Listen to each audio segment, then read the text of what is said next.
I didn't hit rock bottom in one day. It was a slow collapse. One missed bill here, one impulsive buy there. A paycheck that barely lasted 10 days. A growing mountain of anxiety that I ignored until it swallowed me whole. There was no dramatic crash, no big headline. Just one day, I looked at my account and realized I had nothing. No savings, no emergency fund, no investments, no plan. And even worse, I had no idea how to start fixing it. No finance degree, no high income, no financial safety net.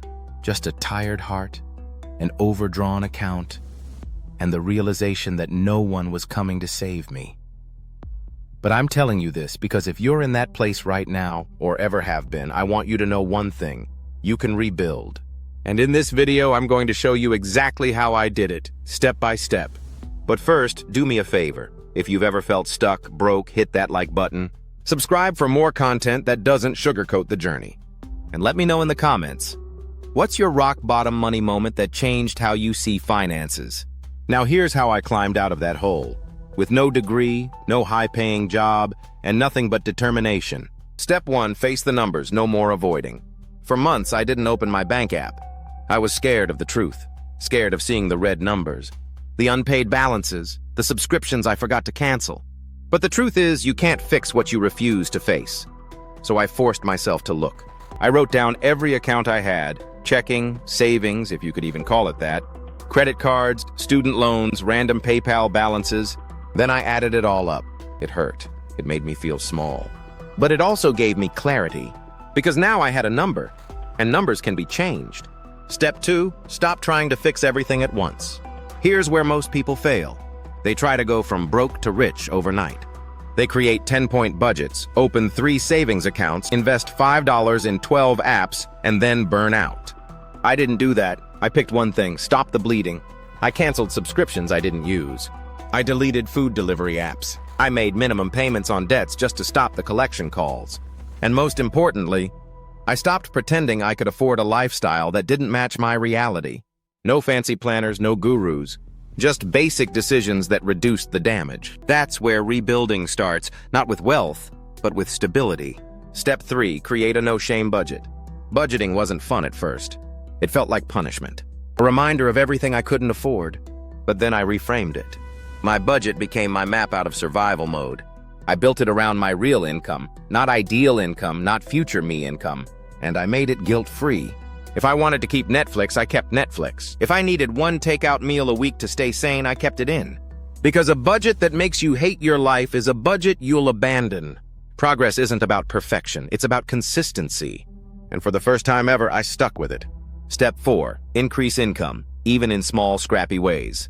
I didn't suddenly land a 6-figure job, but I got resourceful. I picked up freelance gigs. I sold things I didn't need: old clothes, gadgets, furniture. I learned basic skills on YouTube and offered them on Fiverr and Upwork. Some weeks I made $50, others $300. It wasn't life-changing money, but it was momentum, and momentum feels a lot like hope. You don't need a massive raise to start rebuilding. You just need to prove to yourself that you can earn your way up, one brick at a time. Step 5, automate what I used to forget. As my income slowly stabilized, I started automating tiny habits. 10 every Friday into savings, $25 a month into a Roth IRA, $100 toward debt, even if the minimum was $30. Small, automatic, non-negotiable. It wasn't about the amount, it was about the system. Because when you're rebuilding, the system matters more than the speed. This is where I started to feel in control again. Not rich, not even good with money yet, but in control. And that feeling? That's when everything began to shift. Step 6, forgive yourself for the past. Let me be honest, I carried shame like a second skin. Shame for the mistakes I made, for the money I wasted, for the chances I blew, for being the age I was and still figuring it out. But I learned something crucial.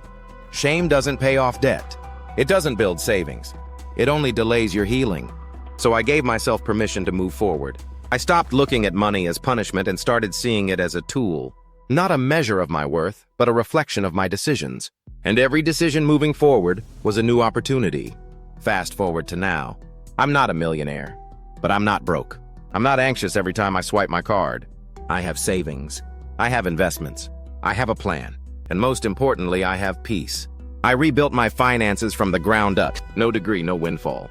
Just a decision not to let the past define the future. And if I can do it, so can you. So if this video resonated with you, hit that like button. Subscribe for more honest, real-world financial content without fluff. And drop a comment. What's the one money habit you're trying to rebuild right now? Because this channel isn't just about money. It's about power. Your power to change your story, no matter where you're starting from. You're not too late. You're not too far gone. And you're definitely not alone. Let's rebuild together.